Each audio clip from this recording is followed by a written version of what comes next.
네, 안녕하세요. 반갑습니다. 네, 한경입니다. 자, 오늘은 초수 합격에 대한 이야기를 조금 하려고 합니다. 제가 이제 올해 그 합격 전략 설명회를 이제 하다 보니까 그러니까 초수 합격에 대한 이야기들을 조금 많이 하더라고요. 질문들이. 그래서 과연 이제 초수 합격이 가능한가에 대한 부분들 얘기를 좀 합니다. 그러니까 예전에 제가 이제 초수를 이제 바라봤을 때는 초수들은 아직 이제 기본적인 개념이 좀 탑재가 안 돼 있고 아직 그 특수교육학이라고 하는 부분들을 잘 이해를 못하고 있기 때문에 아직 이제 엉성한 부분들이 이제 많다라고 이제 생각을 하거나 또는 이제 주변에서 쉬운 것들 위주로 공부를 해야 된다라고 이제 생각을 하는 경우들이 이제 많이 있었습니다. 그런데 제가 현장에서 본 초수들은 그렇지 않았다라는 말씀을 드리고 싶어요. 그러니까 최근에는 되게 일찍부터 준비를 많이 하기 때문에 제가 본 초수들은 굉장히 영특하고 굉장히 똑똑하고 공부를 굉장히 철저하게 하는 사람들이 이제 많았다. 그래서 웬만한 재수생이나 장수생들보다는 훨씬 더 철저하고 예리하고 그리고 잘 공부해온 학생들이 많았다. 특히 어떻게 공부를 해라라고 이야기를 하면 이거는 이래서 빼먹고 저거는 저래서 빼먹고 이런 것이 아니라 완벽하게 그대로 공부해 오는 학생들이 많았다라고 이야기를 하고 싶습니다. 자, 그럼에도 불구하고 초수 같은 경우에는 학교에 나가거나 이제 교생 실습을 하기 때문에 많이 좀 불리한 부분들이 있습니다. 그래서 어떻게 하면은 한 번에 합격할 수 있는가에 대한 부분들을 제가 좀 오늘 간단하게 이야기를 하려고 합니다. 자, 여기 화면을 보면은 초수 합격과 관련해 가지고 총 4가지를 이야기를 하려고 하면 첫 번째로는 학업과의 병행이라고 이야기를 하고 싶어요. 우선 이제 대학교에 수업을 이제 나가야 되잖아요. 물론 이제 적게 나가시는 분들도 있겠지만 아무튼 나가긴 나가야 됩니다. 그래서 제가 추천하고 싶은 건 뭐냐면 1월 달에서 2월 달에 또는 3월 달까지 기본 이론서를 학습을 하잖아요. 그러면 예를 들어 가지고 우리가 4학년 때 대학교에 가 가지고 청각장애 시간이다. 그러면 교수님이 하시는 수업만 듣고 있는 것이 아니라 어떻게 해야 되냐면 내가 공부한 기본 이론서의 청각장애 파트를 예습을 해 가서 그 수업이 진행될 동안 교수님이 지금 이 부분을 설명하고 계시는구나. 이 부분에는 이런 부분들이 있는데 이거는 지금 교수님이 설명하시는 부분은 이 이론서에는 없는 내용이구나. 따라서 중요도가 그렇게 높은 부분은 아니구나. 또는 지금 교수님이 설명하시는 부분은 지금 이 부분에서 설명하고 있는 것을 조금 더 심화해서 설명하고 있는 거구나. 내가 조금 더 집중해서 들어야겠구나라고 이 두 개의 내용을 서로 오버랩해가지고 비교하면서 이제 공부해야 된다라고 하는 부분들을 이야기를 하고 싶어요. 그러려면 당연히 2023학년도에 1월달, 2월달, 3월달 기본 이론서에 대한 공부가 철저히 돼야 된다 이렇게 이제 이야기를 하고 싶습니다. 자, 두 번째는 시간 절약입니다. 어떻게 하면 시간을 절약할까? 이제 가장 이제 문제가 되는 부분들이 무엇이냐면 교생 실습과 관련된 문제가 조금 있을 수가 있어요. 그러니까 어떤 문제가 있냐면 교생 실습을 가는 동안 공부를 하지 못하고 강의를 듣지 못하기 때문에 진도가 많이 딜레이 되는 경우들이 있을 수가 있습니다. 따라서 진도가 딜레이 되지 않도록 하는 것이 중요한데 오로지 합격의 측면에서 조금 이야기를 하자면 교생을 특수학교로 가기보다는 특수학급이 있는 곳으로 가는 것을 저는 조금 추천을 드립니다. 아무래도 특수학교 같은 경우에는 굉장히 좀 교생 일정들이 이제 빡셉니다. 그죠? 또 잘못 만나면 저 같은 경우에는 하루에 2시간씩 자면서 교생을 할 정도로 굉장히 좀 힘들었거든요.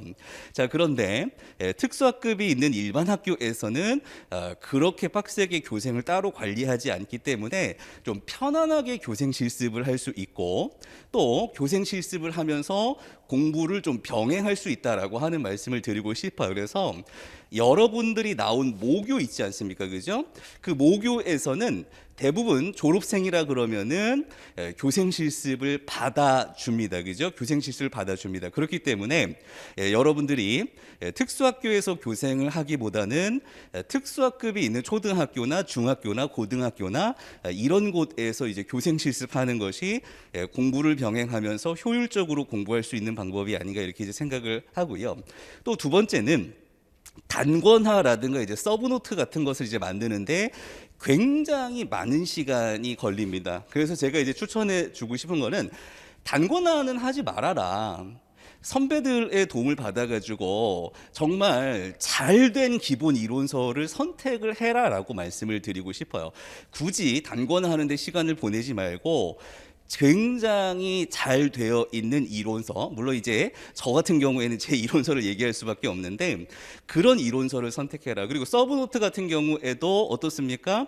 저 같은 경우에는 저희의 기본 이론서와 그리고 기출 분석, 심화 강론, 순살 기출에 있는 내용을 다 제가 정리를 해가지고 서브노트로 이미 제가 이제 카페에 공개를 해놨어요. 그리고 올해 같은 경우에는 조금 개정 사항들이 있어가지고 그 부분들을 반영해가지고 다시 공개를 할 겁니다. 그래서 서브노트를 제가 미리 제공해 드리고 있기 때문에 그런 부분에서 시간을 많이 세이브해라 라고 말씀을 드리고 싶습니다. 이런 부분 꼭 잘 찾아보시고요. 자, 세 번째 마인드맵입니다. 그러니까 내용이 예전 같은 경우에는 그렇게 많지가 않았기 때문에 내가 특수교육학을 공부하고 나면 특수교육학의 구조가 어떻게 되어 있는지는 쉽게 알 수가 있었어요. 그런데 지금은 워낙 내용이 너무나 많기 때문에 쉽게 특수교육학의 구조가 어떻게 되어 있는지 알 수가 없습니다. 실제 시험에서 사례를 가지고 문제를 냈을 때에 이 사례가 어느 이론에 해당이 되는 것인가를 도출해내야 되는데 그 구조를 정확히 알지 못하기 때문에 이게 어느 내용인가라는 걸 잘 찾지 못하는 사례들이 굉장히 많이 있다. 따라서 마인드맵이라고 하는 것들 강사들이 많이 나눠줍니다. 그 마인드맵을 보면서 구조가 이렇게 되어 있다라고 하는 부분들을 기본적으로 익혀야 된다. 인지 구조 속에 넣어야 된다라고 이제 말씀을 드리고 싶고요. 특히 그거를 그대로 그냥 보기보다는 내가 직접 그려보려고 하는 노력들이 굉장히 중요할 겁니다. 그래서 상위 개념이 어떻게 되고 하위 개념이 어떻게 되고 그 하위 내용들이 어떤가라고 하는 부분들을 진짜 명확하게 알고 있어야 된다라고 하는 말씀을 드리고 싶어요.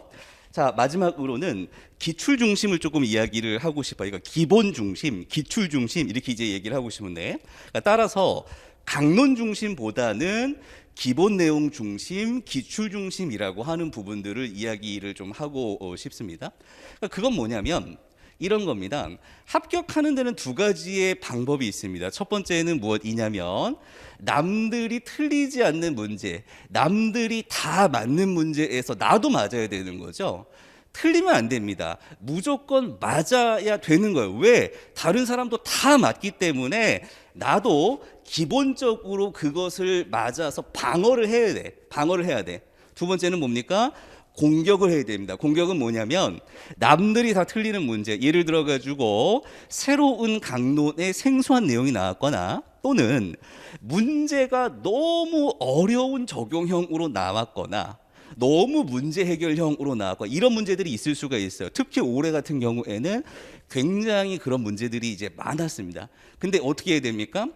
강론을 공부하거나 문제 해결력을 발휘해서, 그러니까 이제 문제 푸는 스킬을 발휘해서 남들이 다 틀리는 문제에서 두 문제, 세 문제 맞춰주면 되는 겁니다. 조금 더 획득을 해주면 되는, 그럼 고득점 합격하는 거거든요. 그런데 초수생들 같은 경우에는 뭐가 힘드냐면 기본 내용의 방어가 조금 어려울 수가 있다. 왜?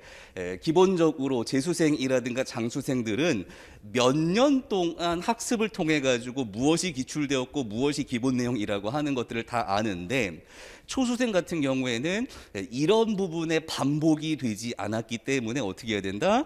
기본 내용에 충실해야 된다. 그리고 기출에 충실해야 된다. 따라서 일련의 커리큘럼 속에서 기출을 계속해서 반복해 줄 수 있는 그런 커리큘럼을 생각해야 된다라고 하는 것을 좀 이야기를 하고 싶어요. 그래서 저 같은 경우에는 최근에 기출과 관련된 교육과정, 기출과 관련된 커리큘럼을 좀 연간 강의 계획 속에서 강화를 했습니다. 그래서 기본 이론서를 공부할 때 그 기본 이론서 안에 여태까지 출제되었던 모든 개념들이 우선 들어 있어야 돼. 예를 들어서 객관식 시험이라든가 논술형 문제라든가 지금 보고 있는 서술형 문제에서 출제되었던 모든 개념들을 다 포괄하고 있는가? 그 부분이 우선 중요하게 될 것이고요. 자, 두 번째로는 기본 이론 강의를 할 때에 기출을 조금 달아주는가, 다루어 주는가라고 하는 걸 좀 얘기를 하고 싶어요. 그래서 올해 같은 경우에 저 같은 경우에는 최근 3개년 기출을 기본 이론 강의를 하면서 이제 연계해서 강의를 하려고 합니다. 그러니까 이런 개념들이 중요한데 이렇게 기출이 되었고 최근에는 이런 트렌드로 기출되고 있다라고 하는 것을 우선 맛보기로 기본 이론 강의를 한 다음에 그다음 3월에는 어떻게 합니까? 영역별 기출 강의라고 하는 것을 하지요. 그러니까 지적장애 문제만 골라서 청각장애 문제만 골라가지고 이제 기출 강의를 하게 되고요. 자, 그다음에 3, 4, 5월 그렇게 강의를 하고 이제 5월, 6월 이제 남았을 때는 이제 뭘 하냐면 연도별 기출 강의라고 하는 걸 합니다. 이제 혼합이죠. 그러니까 이제 2023학년도 문제, 2022학년도 문제 이렇게 해가지고 기출을 상반기에만 3번 정도 강조하는 커리큘럼을 진행을 하려고 합니다. 따라서 물론 이제 제 강의를 안 들어도 상관은 없지만 여러분들이 공부할 수 있는 일련의 커리큘럼을 생각을 할 때에 얼마나 기출을 강조해 줄 수 있고 계속 반복해가지고 그것을 내 머리의 인지구조 속에 넣어줄 수 있는가라고 하는 부분이 굉장히 중요하다라고 얘기를 하고 싶어요. 총 4가지에 대해서 말씀을 드렸습니다. 그죠? 자, 이런 방법들 한번 생각해 보시고요. 여러분들이 초수 합격이라고 하는 것이 결코 불가능한 것은 아니다. 얼마나 처음부터 철저하게 계획을 세우고 철저하게 그것을 이행해 나가는가와 관련이 있다라고 하는 말씀을 드리고 싶습니다. 그죠? 여러분들 궁금한 점 있으면 다음 카페에 한경임용전략연구소라고 하는 카페 학습 상담 게시판이 있습니다. 거기다가 글 남겨주시고요. 좋은 결과 있으시기를 기원하겠습니다. 화이팅 하시고요. 고맙습니다.